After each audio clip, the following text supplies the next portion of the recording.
Salatu wassalamu ala rasulillah wa ba'd. Alhamdulillah, welcome to the afternoon session. Inshallah, today we're going to be having a presentation on the topic which is listed in your program is between the God of the prophets and the God of the philosophers. And this is what's mentioned as well in Dr. Hatem's paper. And also this paper has turned into a book which was printed already. Inshallah, it's going to be available for sale very soon. So just to introduce the topic, there was one time I had a meeting with the famous Da'iya Abdurrahim Green in the UK. Somebody who has really conveyed the message of Islam to several people around the world. And he told me one time that he met a man, and this man said, I don't believe in God. I'm an atheist. And the reason why I'm atheist is because I find it very difficult to believe that there's an old man in the sky with a beard sitting on a cloud who controls all of this. So Abdurrahim explains to me, he says, the problem that this guy had was not with God. The problem was with his conception of God. And that's why it's extremely important for us to explain to people what the concept of God actually is. And this is sometimes a mistake that a lot of people make, is they think that people are rejecting a creator. They're rejecting the idea that there's an ilah, that they're rejecting Allah. But sometimes they're not rejecting Allah. Sometimes they're actually rejecting what they were led to believe Allah subhanahu wa ta'ala actually stands for. So on a personal level, this is a very important topic for me. And it's a very important session here because I'm one of those people who in my college days went through atheism despite growing up in a Muslim family.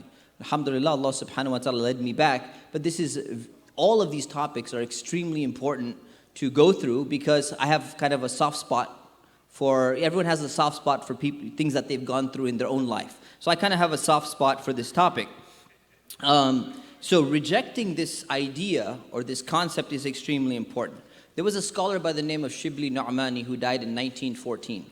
And he recognized that through westernization of Muslim lands, he recognized that atheism, he recognized that skepticism is rising among the Muslim masses, especially among the intelligentsia. And he wrote a book called Ilmul Kalam. And he said that we need an Ilmul Kalam al-Jadid. We need to go back and we need to see what all the scholars of Aqidah have written, and we need to reform their arguments because issues like whether Kalamullah is makhluq or ghayr makhluq is still being taught in all the madaris, but it's not the most relevant of issues. We need to go back and see what the mutakallimin had answered when it came to these issues, build upon their usul and their principles, and then tackle the issues that we're dealing with today when it comes to modernity and postmodernity. Dr. Hatem is going to be taking a different approach than Shibli Nu'mani. He's saying that there's no need for that in particular, but instead, the Athari Aqidah or the Athari approach to Aqidah is more than sufficient, which is why the subtitle of his book is Reflections of an Athari on the Divine Attributes of Allah. Now, the moment somebody hears Athari and Sifatullah, automatically their mind, when I first read this as well, and I said, I'm supposed to be presenting on, I'm supposed to be introducing this topic, sirens went off in my mind and said, this is very polemical. We're going to have a problem. But I assure you, alhamdulillah, this is not going to be a problem because if you read the introduction to the paper or in the introduction to the book, you find that Dr. Hatem has specifically actually taken such a balanced approach or such a respectful approach where he says that if somebody is going to follow Imam Ahmad ibn Hanbal, then they can still love Imam Abu Hanifa. If someone's going to follow Shaykh Ibn Taymiyyah, they can still love Imam Ghazali. And then he says at the end of page 10, he says, even when it comes to the Mu'tazila, they deserve their share of this love that Muslims are supposed to have for them. And I'll quote this sentence. He says, if we do not find room in our hearts for them, our love reserves must be exceptionally depleted. So this in and of itself should be sufficient to show that he's taking a very balanced approach while at the same time asserting that this is the approach which he believes is going to be leading towards a great way. And he mentions Imam al-Ghazali is Hujjatul Islam, and he says Shaykhul Islam, Ibn Taymiyyah is Shaykhul Islam, and yet both of them, when they went into philosophy, he says both of them were affected by they both got wet with philosophy while trying to cross the ocean of delving into the subject. Anyways, without further ado, I'll introduce the speaker and then just give you a very quick overview of the topic. Dr. Hatem AlHaj, he's well known to everyone here. He's a member of AMJA. He was former dean at Mishka University, and now he's still a curriculum developer at Mishka University. He has a PhD in comparative fiqh from Al-Jinan University. He is a pediatrician by profession as well. And he's basically broke his paper down into 4 parts. So I'll just do the summary in case, so he can get into the detail. He begins by talking about the role of aql and naql when it comes to how we approach our beliefs in Islam. The role of the intelligence and the role of traditions, or the role of scripture. Then he talks about the attributes of Allah, or the sifat. Then he talks about tashbih, or anthropomorphism, and the allegation that exists, and the approach of tanzih and the approach of ithbat that we're supposed to have towards these things. And then he mentions at the end the concepts of ta'wil and tafweed, and which approach we should go, and what are the counter arguments to all of these things. So without further ado, Dr. Hatem, inshallah, he's going to present for 45 minutes, inshallah. Bismillah, alhamdulillah, salatu salamu ala rasulillah wa ala alihi wa sahbihi wa man wala, thumma amma ba'd. To proceed. I remember I was presenting a summary of Sheikh Jamal Zarabozo's paper yesterday, and I said that I don't truly, personally believe that atheism would be such a big deal. I think that moral deism is going to be a bigger problem. I believe that atheism has many problems at many levels. On a more intellectual level, it is very hard to convince people that this universe, this existence, has no maker, also known as first cause. On an emotional as well as intellectual level, it is very hard to convince people that this universe has no telos, purpose, meaning, also known as the final cause. Very hard. Therefore, there would be bouts throughout the history of atheism becoming more popular. It is basically like, toddlers throwing a tantrum. So humanity, throws a tantrum every once in a while. And that's when you see atheism becoming a little bit more popular, a little bit more influential. You get the French Revolution and the Soviet experience. You get atheism in particular regions, particular localities, at particular times when people throw a tantrum. But at the end of the day, these are like fads that go away very quickly. But moral deism is going to be a problem. Agnosticism, moral deism, negative theology is going to be a problem. Moral deism is, I was here during the Sheikh Yasser's presentation, and I heard him describe it as therapeutic. Therapeutic, it provides an explanation. And it gives you this comfort that there is a supreme being. So it gives you it comforts you. It gives you an explanation that you could be content with. Yeah, someone made this. But again, at the same time, it is a God that has been excluded from our day-to-day life, from basically managing our affairs. He's a God that has been silenced.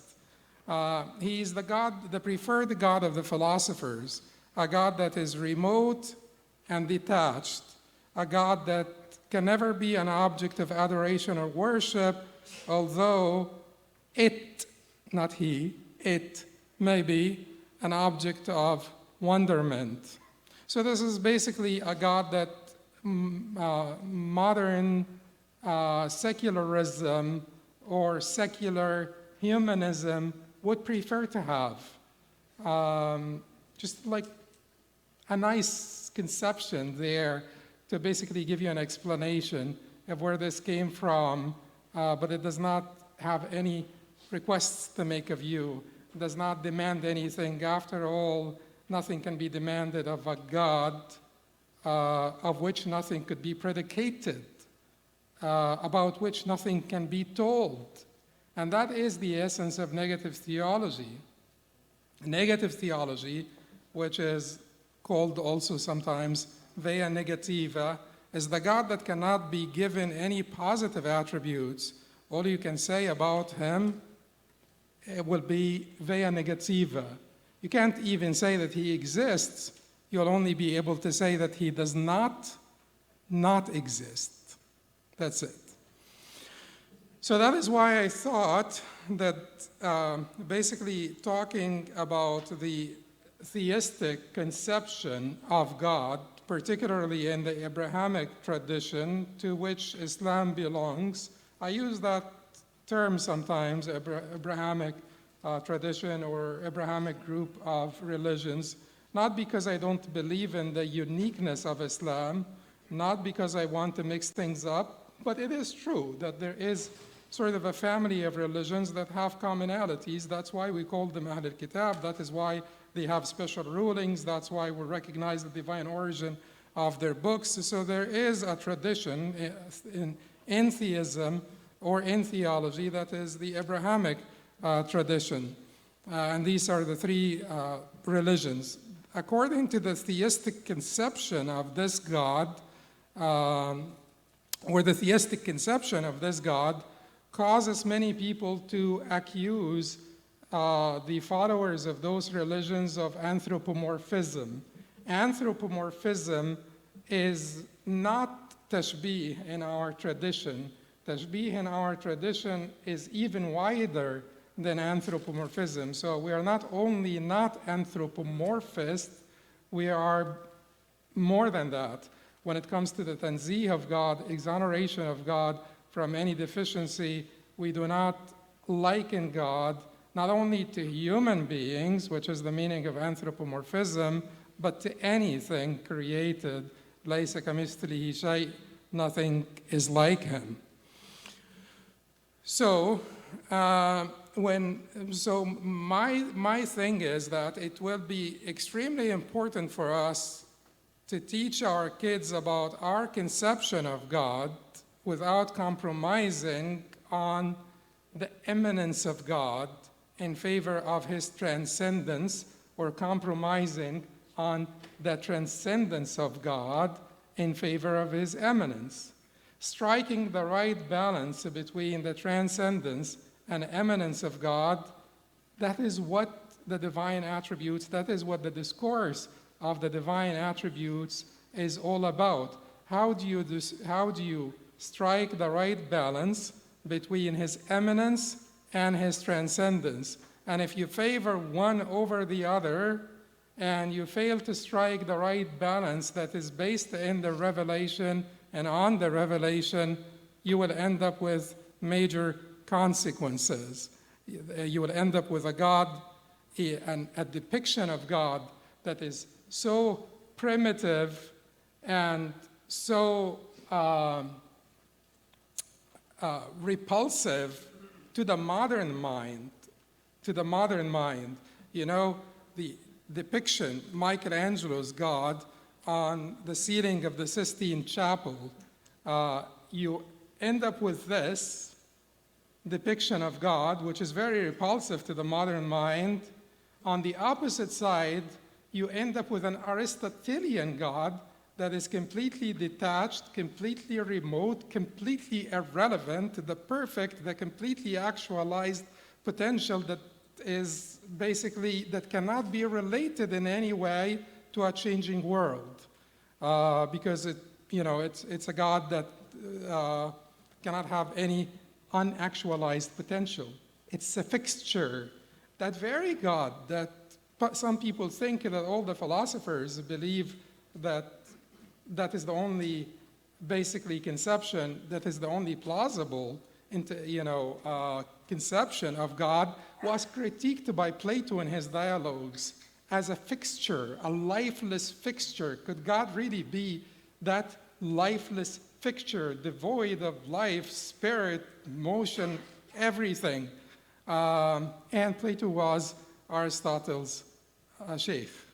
It is not, that idea that this is the only acceptable form of God is the form of the Aristotelian God is not really compatible. That Aristotelian form of God is not compatible with the Quranic conception of God, with the Quranic depiction of God. So when I say between the God of the prophets and the God of the philosophers, don't mistake this as, between the God of Ibn Abd al-Barr and the God of Ibn Rushd, because my love and respect for Ibn Rushd is immense. Any one of you here who's Averroic or of our Averroic orientation or tendency will not love and respect Ibn Rushd more than I do. So, but this is basically the conception of God, the conception of the Aristotelian God, which is not the Averroic God.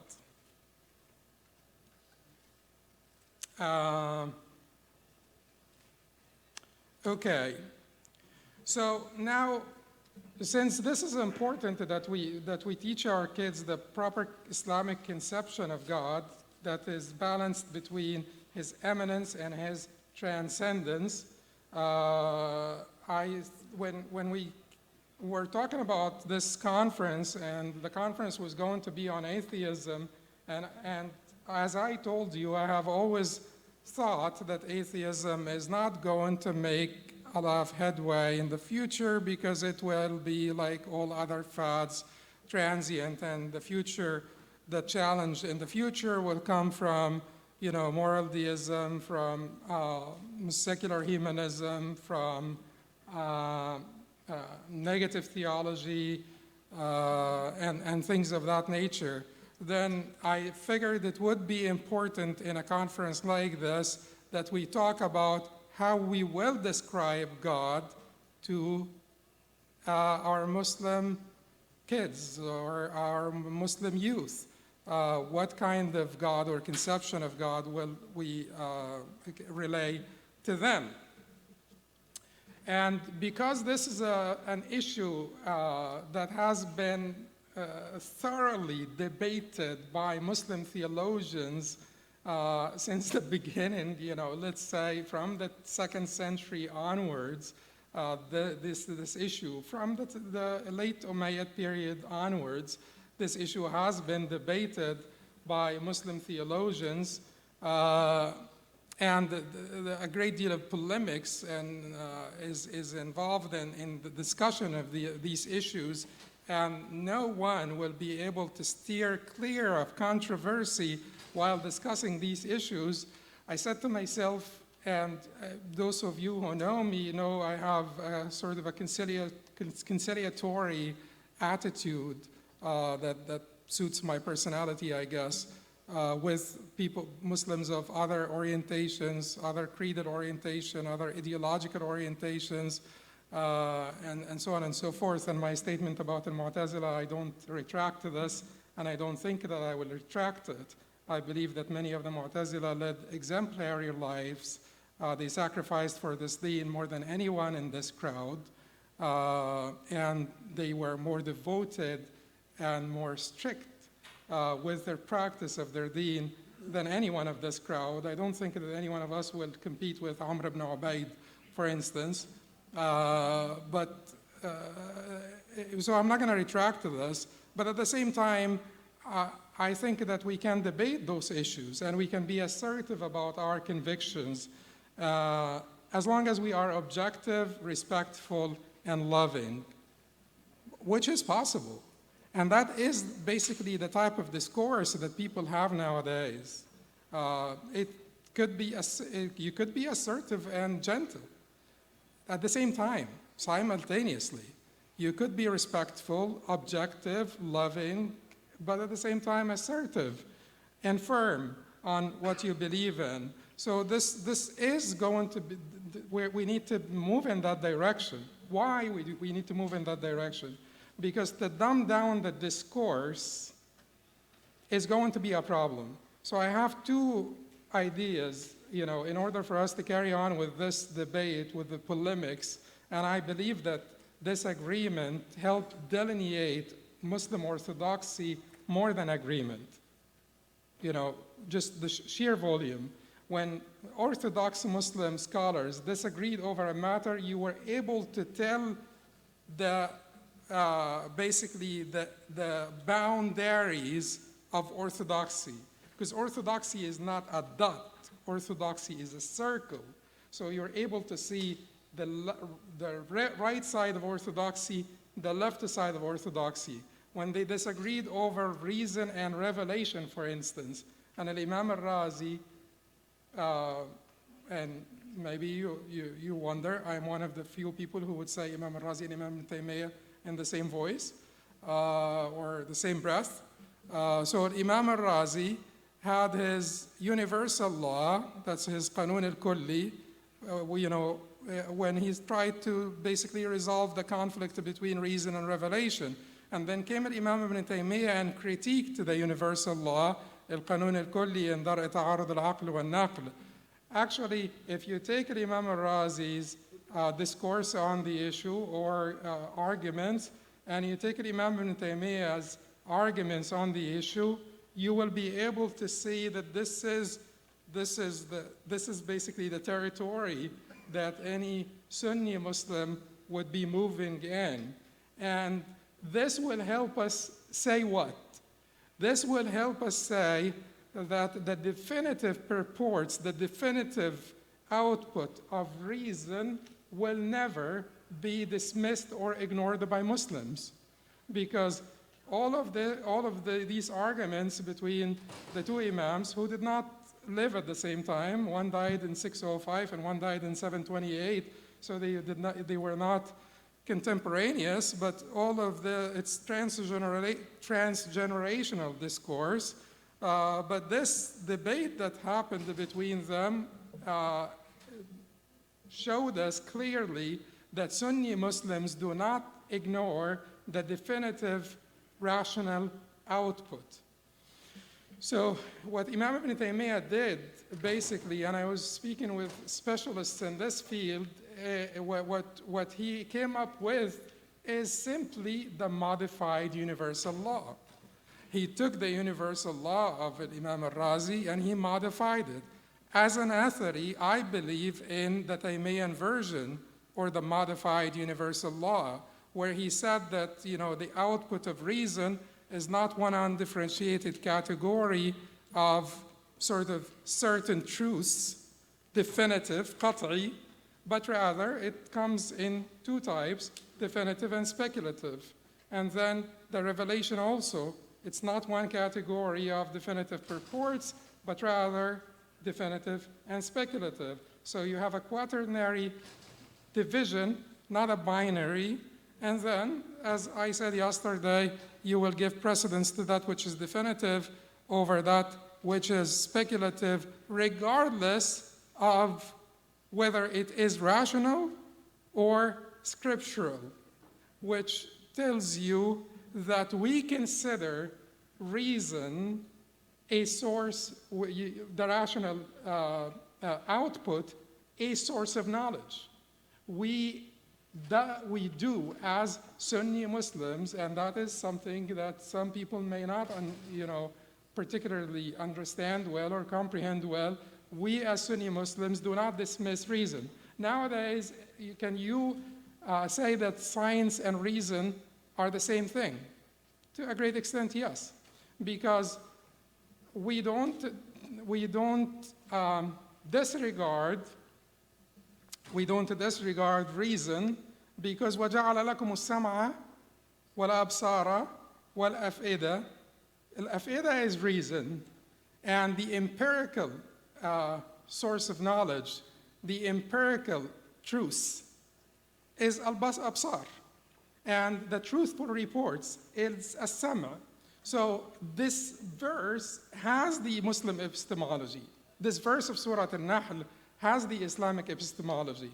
But the previous verse says what? وَلِلَّهِ غَيْبُ السَّمَاوَاتِ وَالْأَرْضِ وَمَا أَمْرُ السَّاعَةِ إِلَّا كَلَمْحِ الْبَصَرِ أَوْ هُوَ أَقْرَبُ إِنَّ اللَّهَ عَلَى كُلِّ شَيْءٍ قَدِيرٌ وَاللَّهُ أَخْرَجَكُم مِّن بُطُونِ أُمَّهَاتِكُمْ لَا تَعْلَمُونَ شَيْئًا وَجَعَلَ لَكُمُ السَّمْعَ وَالْأَبْصَارَ وَالْأَفْئِدَةَ لَعَلَّكُمْ تَشْكُرُونَ.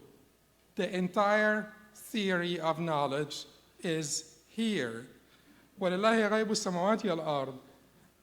This is basically something that we need to drill into our kids. وَلِلَّهِ غَيْبُ السَّمَاوَاتِ وَالْأَرْضِ. And to Allah belongs the unseen of the heavens and the earth. وَمَا أَمْرُ السَّاعَةِ إِلَّا كَلَمْحِ الْبَصَرِ أَوْ هُوَ أَقْرَبُ. And the command of the hour is not but like the glance of an eye, or even nearer or closer. Verily Allah is all capable over all things. In Allah ala kulli shay'in qadir. So what we say to our kids is, when it comes to the sources of knowledge, you know how the rationalists, they used to call them continental rationalists, British empiricists, but there was this debate between the rationalists and the empiricists about the source of knowledge, whether it is reason, whether it is innate reason, or it is only the data that you collect through your empirical senses. And they debated over this. You have empiricists like John Locke, for instance. You have rationalists like Descartes.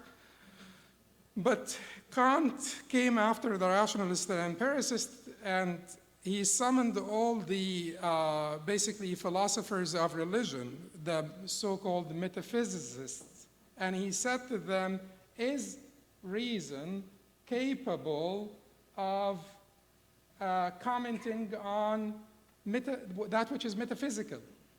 And Kant is arguably the most important figure of philosophy in the last 200 years, or the last 300 years, let me say. And he said that reason is not able to comment on these issues because they are beyond reason. And everything, he did not side with the rationalists who said that we come out with a priori knowledge packaged inside us. That's the Cartesian way. And he does not side with the empiricists who said that we come out with a clean slate, tabula rasa. That's the Avicennan term for the clean slate, tabula rasa. So he said, no, neither this nor that.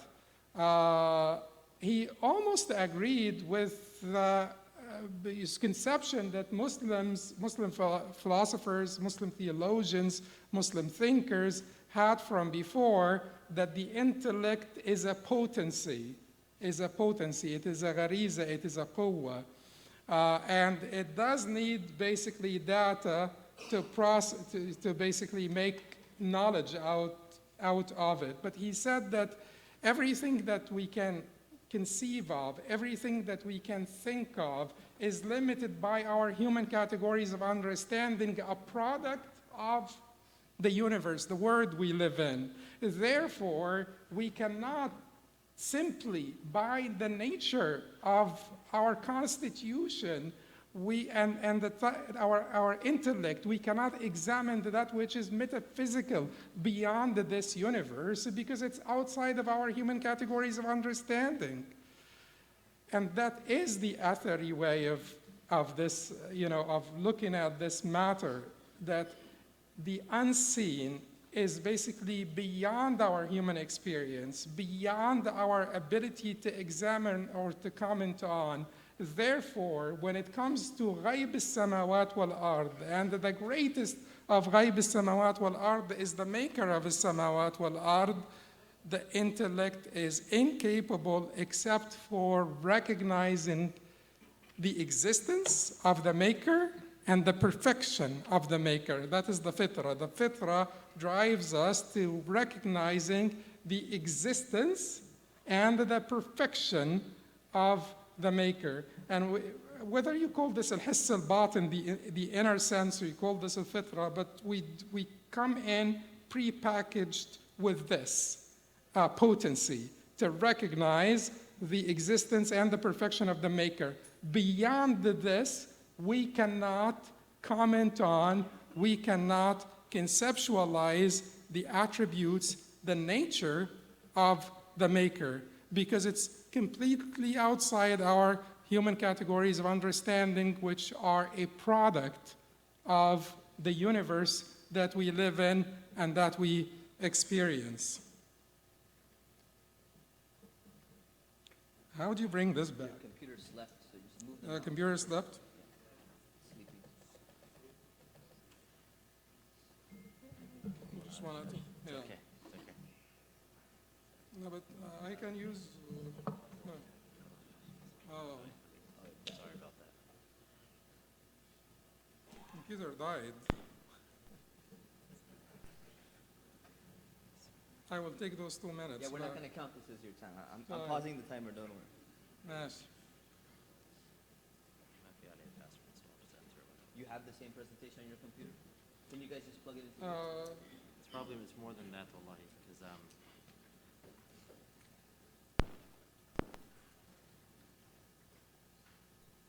No, that's fine. I can just, yeah. I just wanted people to follow something, although I'm going all over the place. Whatever is on the, yes. Yeah, yeah. Okay. Thanks back. So the idea, okay, going back, the idea of measured exposure. Measured exposure, I mean by the idea of measured exposure, what I was talking about is how do we mitigate the side effects of the intra-Islamic polemics on Aqidah? How do we mitigate the side effects of the intra-Islamic polemics on Aqidah without dumbing down the discourse?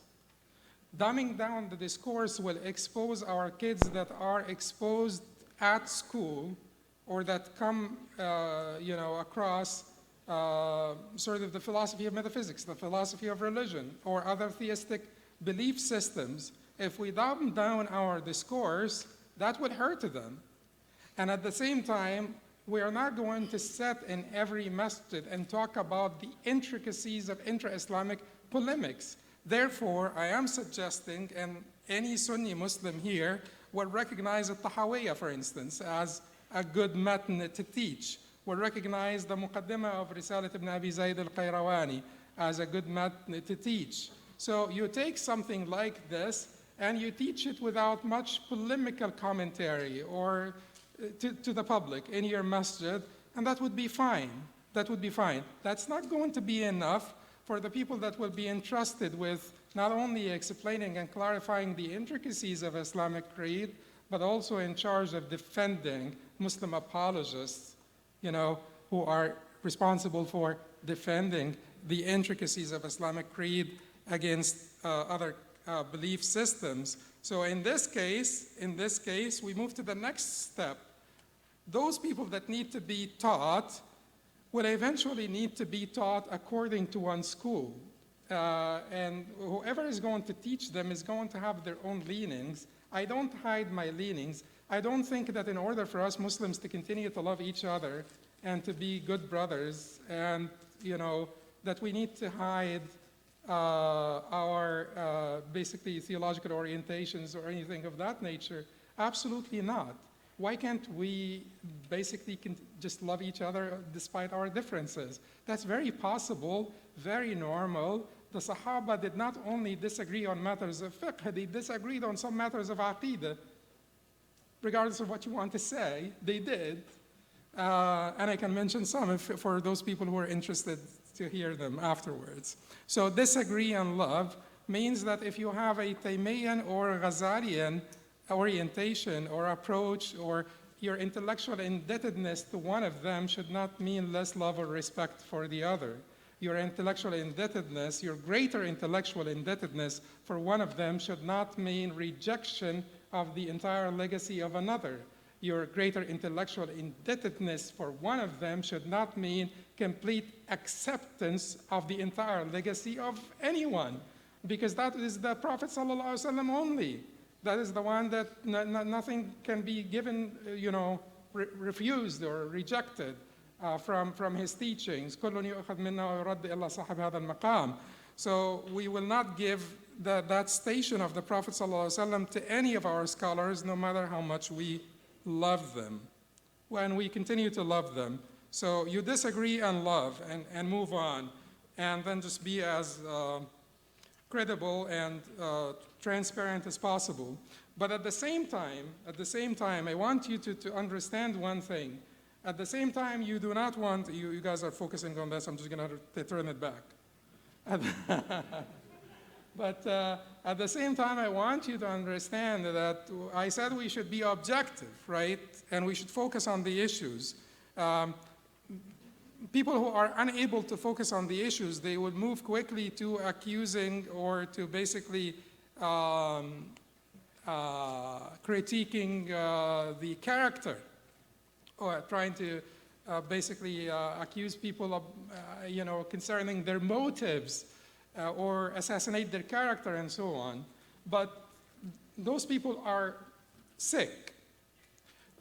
But the other problem that we sometimes fall in is to exaggerate in the negative consequences. Certainly, if you believe in, if you believe in the aqidah according to the mutakallimun, or you believe in the aqidah according to the Atharis, for instance, you will need to be, you should be able to mention why you believe so, and you mention some of the consequences of the counter belief or the counter approach to the issues of aqidah. That is fine, but you should not exaggerate in the negative consequences of the counter approach when you know that you, no matter how good you are, no matter how good your aqidah is, you're probably not going to be close in devotion and worship, higher in ranking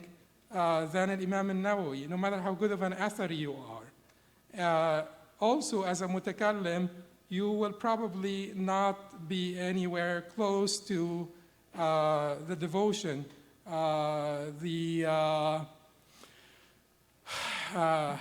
the ranking of al-Imam al-Jilani, Shaykh Abdul Qadir, rahimahullah, no matter how good of a mutakallim you are. It's just not going to happen. So don't exaggerate in the dangers of the counter position, because that will eventually lead to demonization of the bearers of the tradition who hold that counter position.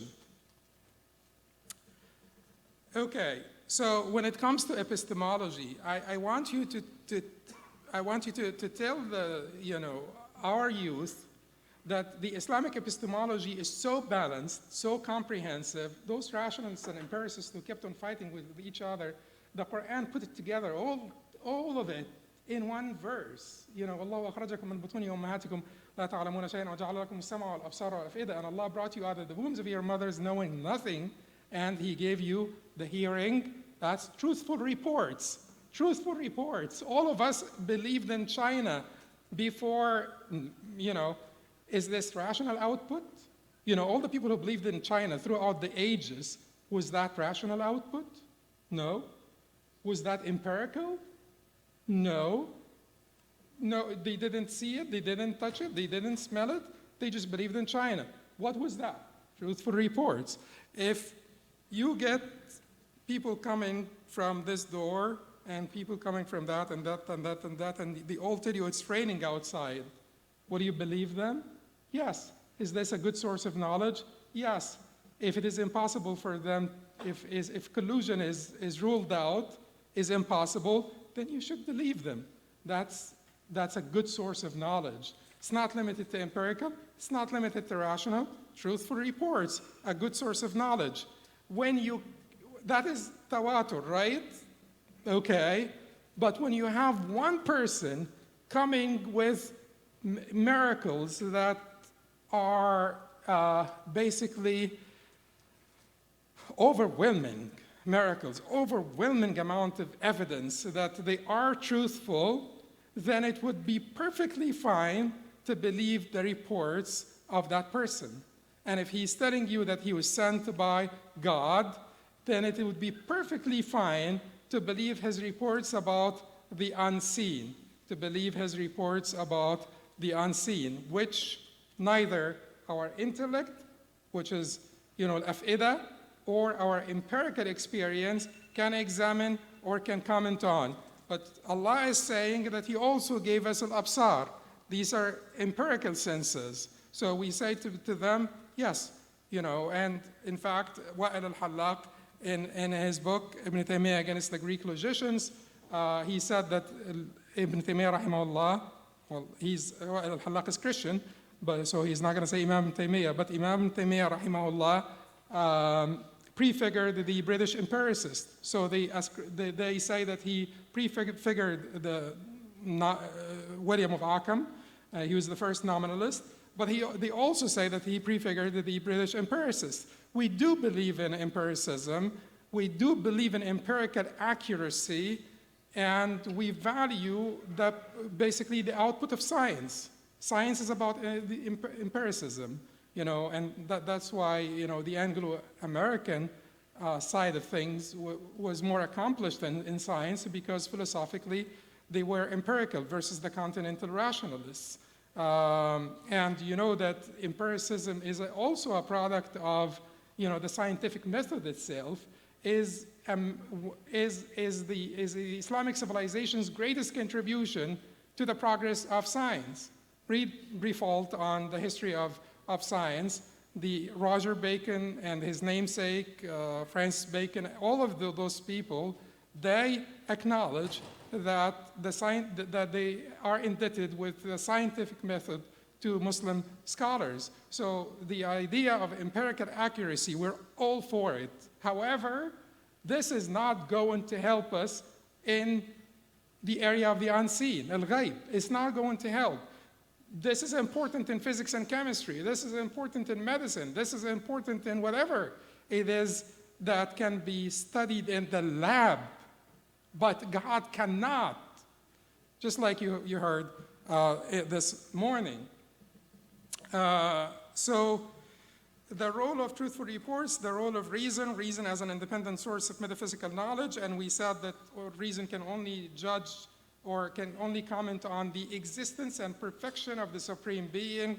The place of kalam, I believe that kalam is basically important, necessary.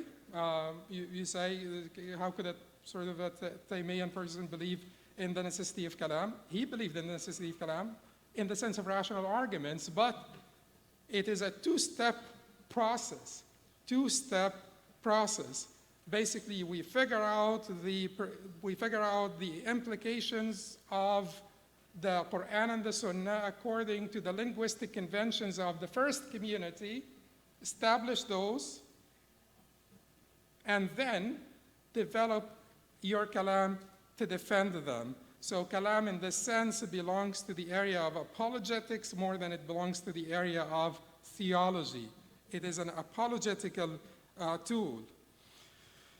What if there is a conflict between reason and revelation? We talked about this, the universal law of Imam al-Razi and the modified universal law of Imam Ibn Taymiyyah, and we said that as Sunni Muslims, we never dismiss the definitives of rational output or empirical findings. Okay, so in my paper I talked about, the division of basically the spectrum of positions. Negative theology is when God is described only via negative attributes, not positive attributes. So the people who are going to be the champions of negative theology are not even the Mu'tazila. You may think that the Mu'tazila would be those are the sort of the most Mu'attila of all people. That's actually not true. Those are just very few people. The Qarmatians, al-Qaramita, are the people who only describe the God in negative terms. those are the people who would not even say that he exists, but they would only say that he does not exist. That's the only way they can describe God. The Muslim philosophers, some of the Muslim philosophers would come close to the Qaramita, but not even all the way, because the Muslim philosophers like Avicenna, for instance, would describe God as the necessary existent. That is not a negative description, that is a positive description, necessary existent, wajib al-wujud. And then you have some esoteric, some sort of philosophical Sufism that was on one side pantheistic affirmationists and on the other side complete negationists. You know, عين ما ترى ذات لا ترى وذات لا ترى عين ما ترى. If you want, read about this more in the paper.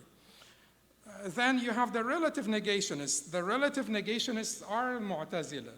They are relative negationists, and their problem with composition, it can be found in the paper. And you have the relative affirmationists. The relative affirmationists, and so al-Ash'ira and Maturidiyya, the later Ash'ira and Maturidiyya are sifatiyya. They actually affirm, at least they affirm one essential attribute. They affirm 5 negative attributes, and they affirm sifat al-ma'ani, which are the 7 attributes. So they are called sifatiyya. They are affirmationists, relative affirmationists. Predominantly affirmationists are the early Ash'ira, like Imam Abu al-Hasan al-Ash'ari, for instance. Affirmationists, all in all, mainly affirmationists. Most of my arguments in this book are from Imam Abu al-Hasan and Abu Bakr al-Baqillani, Imam Abi Bakr al-Baqillani, and so on. Predominantly affirmationists. And then you have the affirmationists who are the Atharis. The next step, affirmationists who are the Atharis. And then you have the extreme affirmationists, and certainly like Atharis would be like Ibn Abd al-Barr and Ibn Khuzaymah and Ibn Taymiyyah and Ad-Darimi and many others. And most of the time people argue over names, and I don't like to argue over names, who's what. Extreme affirmationists, those would be the Karamites. The Karamites are the extreme affirmationists, and the Karamites are not assimilationists, are not mushabbiha. The Karamites, or the followers of Muhammad ibn Karram, were not really that bad. It's not because I'm Hanbali I have some affinity for the Karamites, no, but they fell into the mistake of describing God as Jawhar, because they basically wanted to say that the sifat subsist in the divine, and if the sifat subsist in the divine, then they were pushed into a corner, and they said to them, if you say that the sifat subsist in the divine, then al-a'rad must subsist in jawhar, or jism. So they said that God is a jawhar. So they are extreme affirmationists, and we don't accept their sort of conceding to this as sort of traditional, conventional affirmations. And then you have the assimilationists. Those are mushabbiha, like Hisham ibn al-Hakam, Bayan ibn Sam'an, Dawood al-Jaribi, and their followers and others. Okay, so the issue here will have to be, you have to be very careful not to relay a depiction of God like the one drawn on the ceiling of the Sistine Chapel. You have to relay a depiction of God that is not like anything. لَيْسَ كَمِثْلِهِ شَيْءٍ. So when someone, most importantly, you have to reject all the concomitants, lawazim. Reject all the concomitants. Basically, hold on to the Quran and reject any, just don't let anybody move you, and hold on to the Quran. And when someone tries to force a concomitant on you, like, you say, وَجَاءَ رَبُّكَ وَالْمَلَكُ صَفًّا صَفًّا. Your Lord and the angels have come in rows. Does that mean that your Lord comes? Does that mean change of place? Tanaqqul. You say, no, it doesn't have to mean that. Is that haqiqah? Yeah, it is. He said that. Does that mean tanaqqul? No, it doesn't mean that. You to say, وَجَاءَتْ سَكْرَةُ الْمَوْتِ بِالْحَقِّ. death comes to you. Does that mean tanaqqul? No, it doesn't mean that. Is it haqiqa? Yes, death comes to you, and so on. So in that sense, you only do this affirmation after a thick primer of tanzih, exoneration of God from all deficiencies. Without that thick primer of tanzih, you will run into problems. And certainly, if you're closer, if you're in the center, you're closer to the left, and you're closer to the right. You're closer to the left than someone who's in the far right, and you're closer to the light than someone who's on the far left. So you have to be very careful that you don't slip. And without that thick primer of tanzih, you may slip. Certain compositions, so Imam Taymiyyah rahimahullah in رد الصحيح على من بدل دين المسيح. الجواب الصحيح على من بدل دين المسيح. الجواب الصحيح على من بدل دين المسيح. He says that no Muslim scholar would sit down and say that God has hands and face and leg and side and this and this. He says this composition, putting them all together like this, no Muslim scholar would speak in this way. No Muslim scholar would speak in this way. Because the cognitive synthesis that results from speaking this way is the problematic assimilation. So while you affirm, but when you make that composition, there will be an automatic cognitive synthesis that will result in a major problem, in a depiction of God that would be repulsive to the minds of most people. Why is this green and you're telling me 1 minute? Shouldn't this be orange or yellow or something? I'm not in charge of the light, Sheikh. Oh, who's in charge of the light? So it's not Okay. it's not working. So. Oh, it's not working? Yes. Okay. No, but that's it. I was going to read the conclusions for you, but you can read the conclusions. The conclusions are all in your paper. أقول قولي هذا وأستغفر الله لي ولكم سبحانك اللهم وبحمدك أشهد أن لا إله إلا أنت أستغفرك وأتوب إليك. Jazakumullah khair. Alhamdulillah. We'll be taking questions from the audience, inshallah. The way I was told we're going to do it is everyone has a maximum of 90 seconds to ask their question, and the Sheikh will have 2 to 4 minutes to respond. We're going to take right microphone, left, and then right, and then left, and then sisters, inshallah. So what I'm going to do is when you're asking the question, I'm going to start my timer, and I'm just going to put my microphone to the timer, so everyone will hear the timer go off if you go over 90 seconds, so I don't need to interrupt you, inshallah ta'ala. So right microphone first, inshallah. Please, go ahead. Assalamu alaikum. Jazakumullah khair, Sheikh Hatem. MashaAllah, wonderful presentation as always. May Allah reward you. So my question is kind of an area within the masjid as Imams. We know amongst the youth, tasawwuf is also popular and Sufism is also popular. And Sheikh Yasir Qadi mentioned about spiritual nourishment. And I know as well you have inclination towards tazkiyah and the importance of that. How can we bring in this topic of agnosticism to atheism and see what can we take from the history and the tradition of tasawwuf that we have in our deen without it becoming conflictual in the masajid between Imams versus people who may be from a Sufi tariqah or another. Just this, I wish we could have more debate or more discussion on this issue and a conversation on tasawwuf within the realm of this topic as well, inshallah. Alhamdulillah, sallallahu alaihi wasallam. So the issue of tasawwuf is an emotionally loaded term because it basically means different things to different people because it was practiced differently by different people. You have Sufis that are completely antinomian, anti-Sharia, and you have Sufis that are completely Sharia compliant. You have Sufis that basically have tasawwuf to them basically means emphasis on devotion and basically takhliya and tahliya and so on.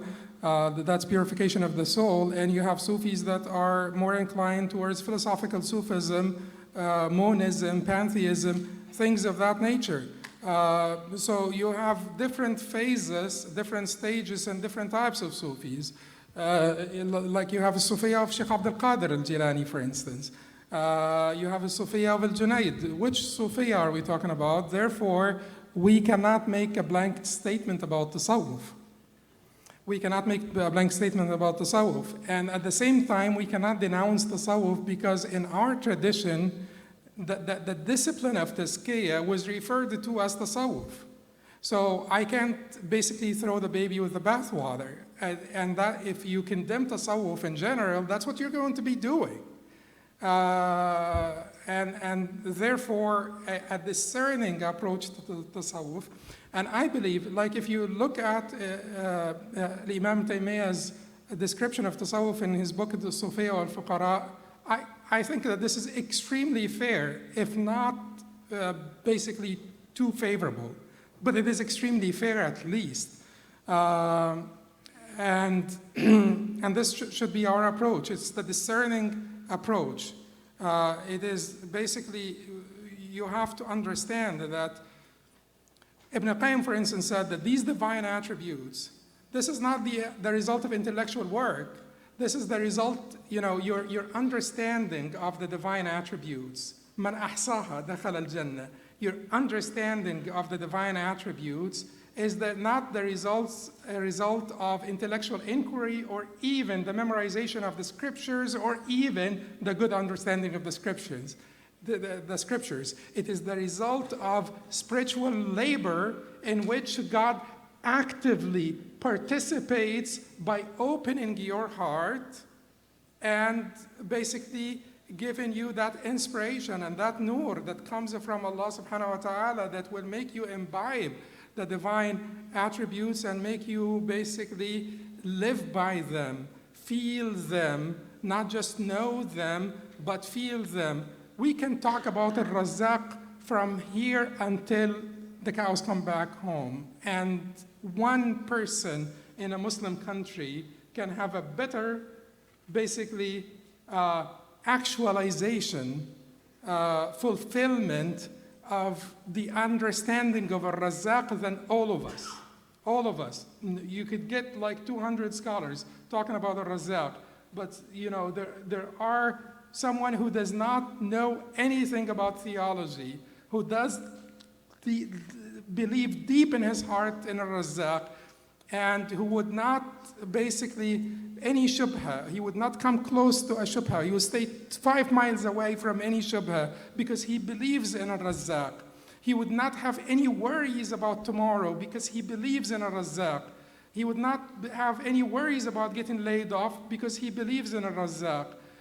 If you're the best scholar in the whole world, your realization of that attribute pales in comparison to his. So it is by spiritual labor. And as I said, measured exposure to Aqidah discourse, the Aqidah discourse that all the schools teach, whether you're Athari, Maturidi, Ash'ari, those are the main schools of Ahl Sunnah, or whether you are Mu'tazili, or this or that, the Aqidah discourse that all the schools teach do not generate faith in the sense of closeness, in the sense to God or sweetness. They are important to set up the guardrails to prevent you from deviation. They don't give you any fuel, any energy to move, to get closer to God.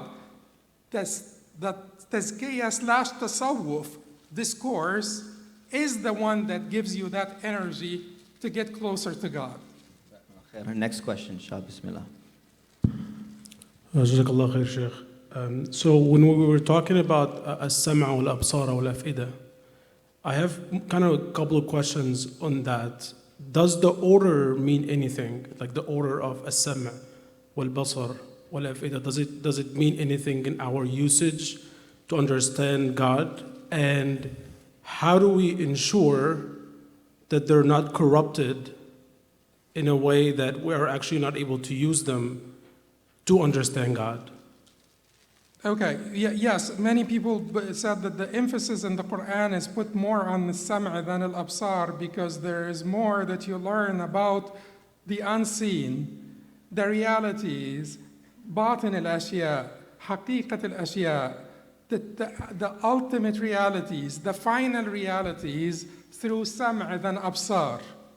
Through sam'a than absar. Truthful reports, the wahy from as-sama, you get a lot more by your sam'a and your listening than what you get through your empirical senses. So there is some, and when it comes to al-absar and al-af'ida and the rational and the empirical, you know, you do need to have sanity. But when it comes to the ulum of this dunya, I am an empiricist, and when it comes to this dunya, I tend to be an empiricist. Part of it is because of my scientific background, but I believe that there is superiority to the empirical approach in this dunya, chemistry.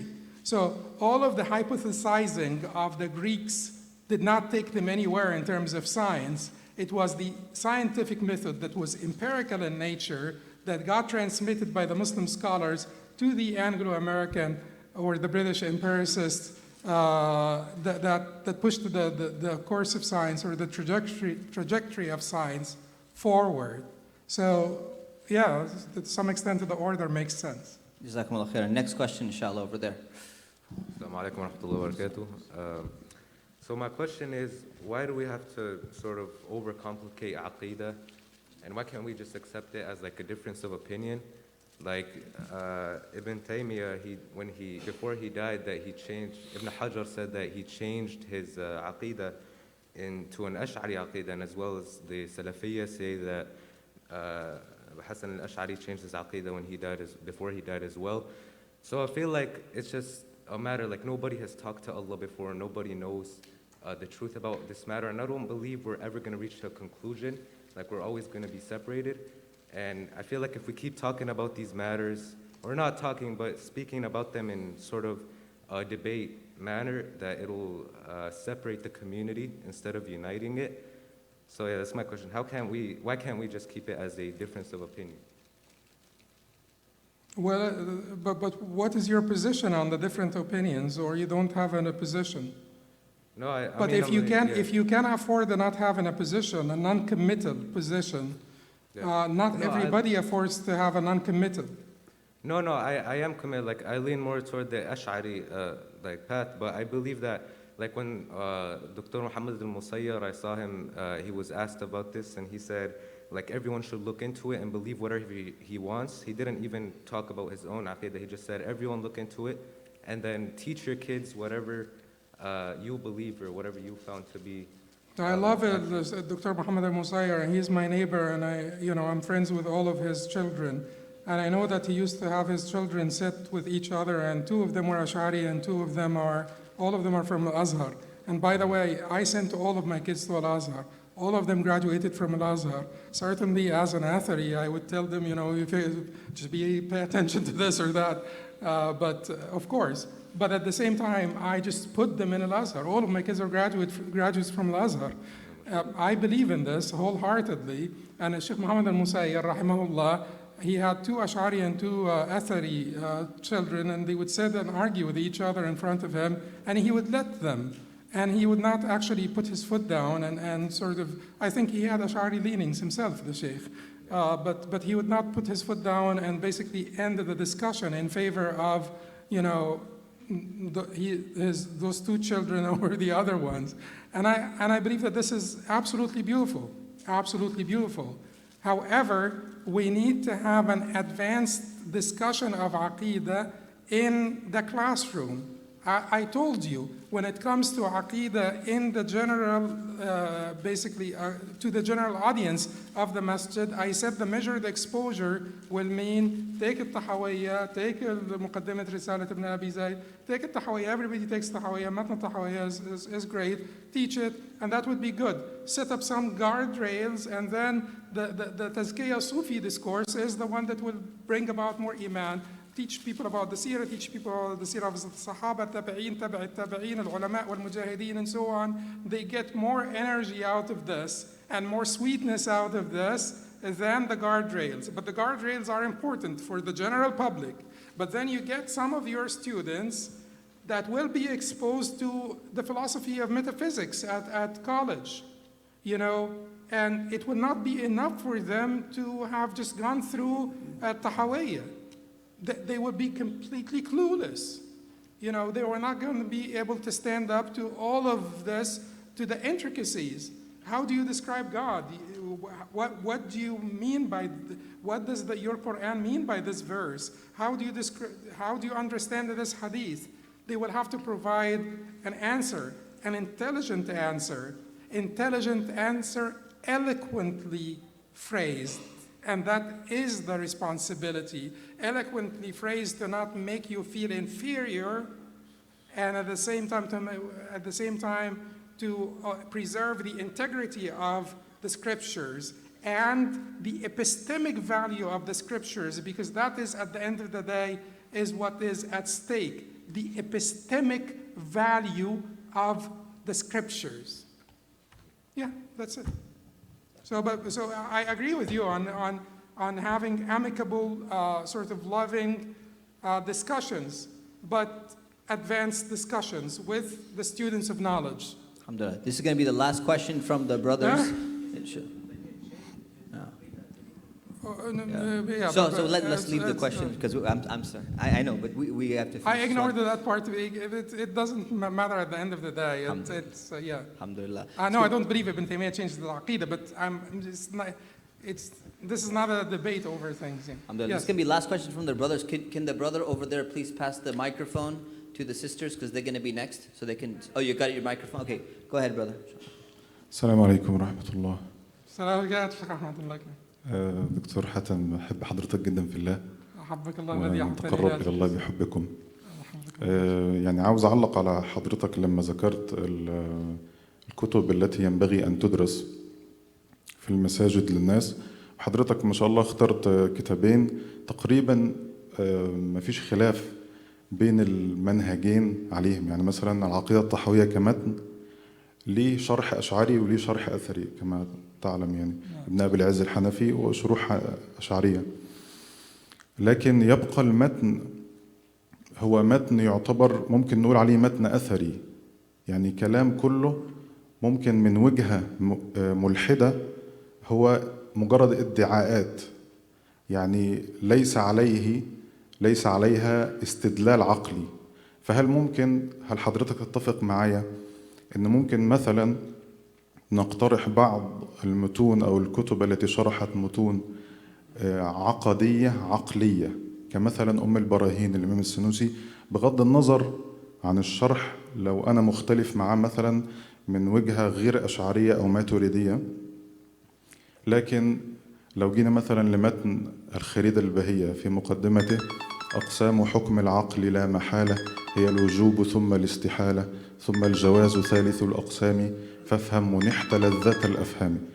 فالسطرين دول بس يفيدون إفادة كبيرة في مسألة تنزيه الله سبحانه وتعالى ومعرفة ما يجب وما يجوز وما يستحيل.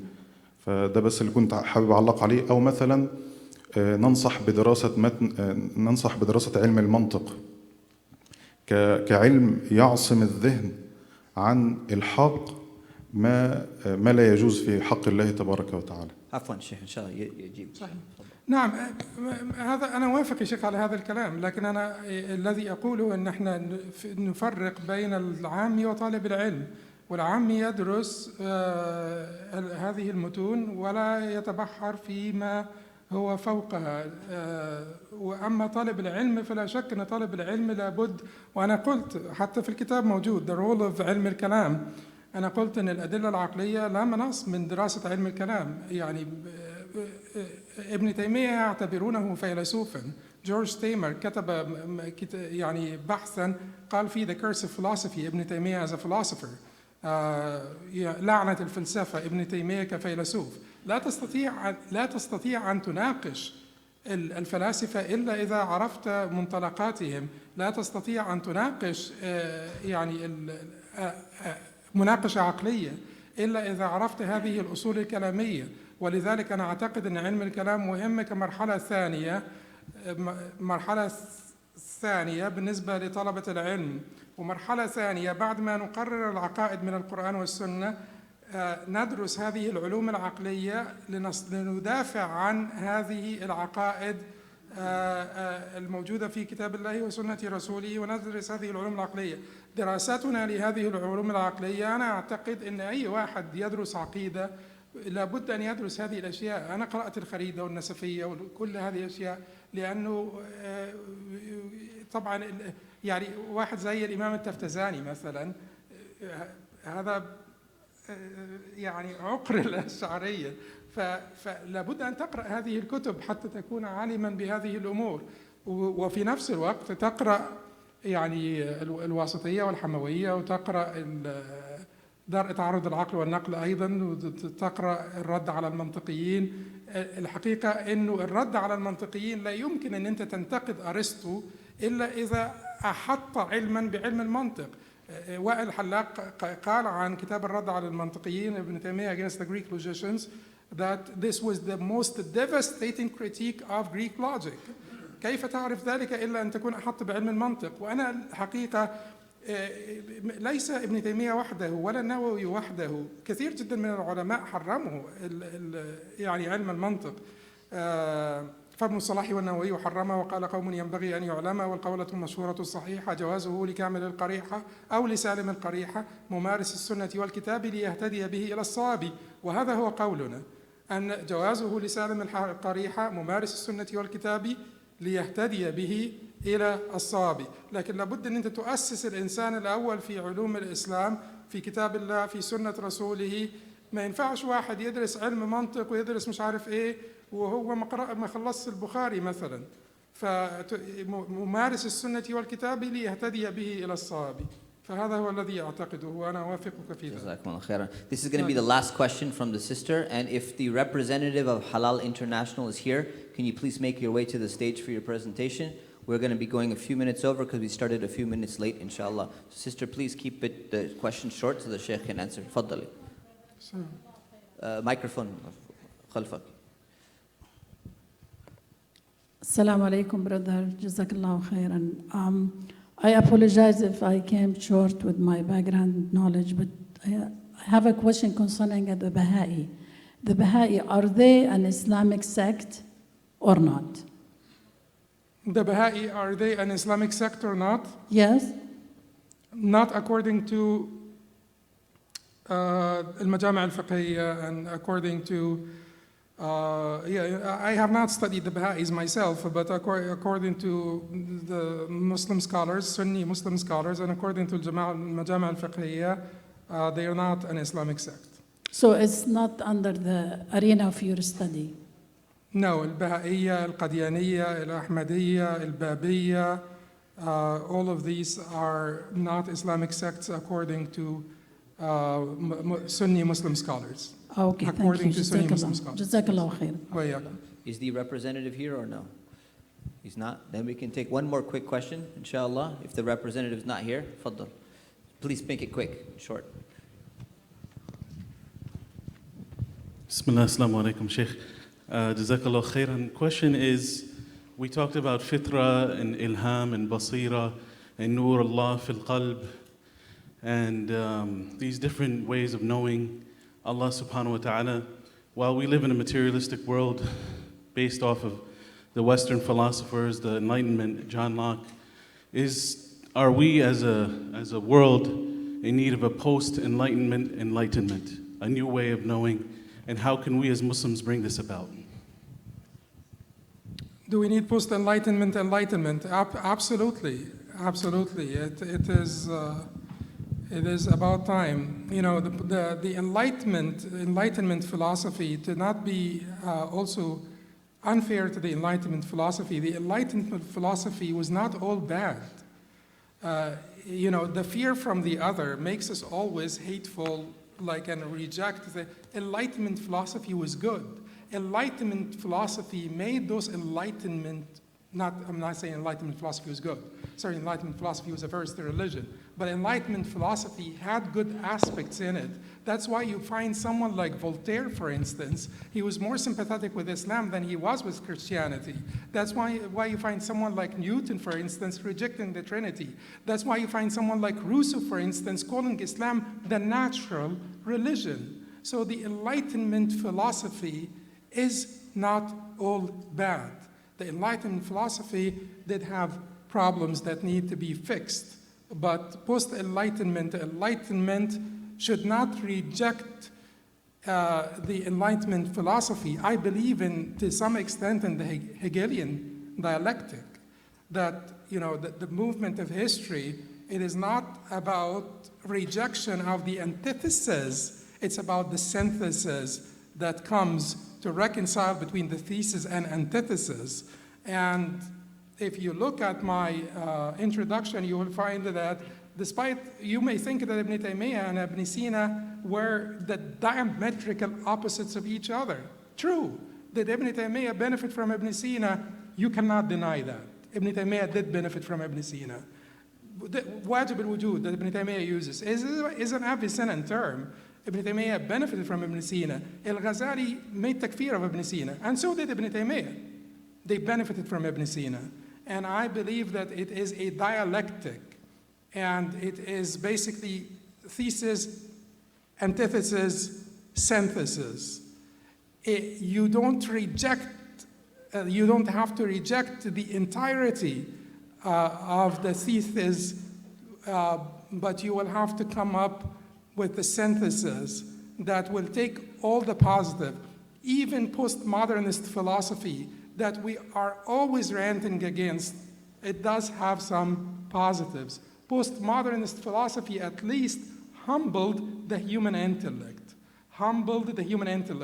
This basically overconfidence of the Enlightenment philosophy, they just got like a bucket of cold water and poured it over the Enlightenment philosophy to cool it down, come down, this sort of haughtiness of the human intellect, calm down everything.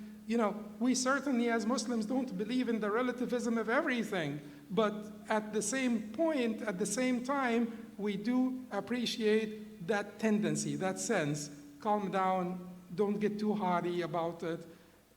Things are relative, and you're judging from your perspective, which is already pre-constructed by your environment and this and this and that. وسبحانك اللهم وبحمدك نستغفرك الله ونتوب إليك. السلام عليكم ورحمة الله وبركاته.